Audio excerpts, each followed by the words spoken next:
നിങ്ങളൊരു കാര്യം മനസ്സിലാക്കണം, അല്ലെങ്കിൽ എന്നെ കേൾക്കുന്നവർ മനസ്സിലാക്കണം.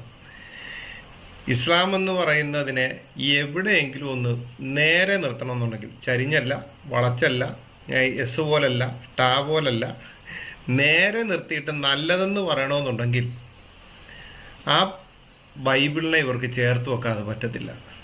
അത് ഇവരുടെ ഗതികേടാണ്. കാരണം ഒരു നാവേ എനിക്കുള്ളൂ, മനുഷ്യർക്കല്ല ഒരു നാവേ ഉള്ളൂ. പക്ഷെ ഇവർക്ക് രണ്ട് നാവുണ്ട്, മുസ്ലിങ്ങൾക്ക് രണ്ട് നാവാണ്.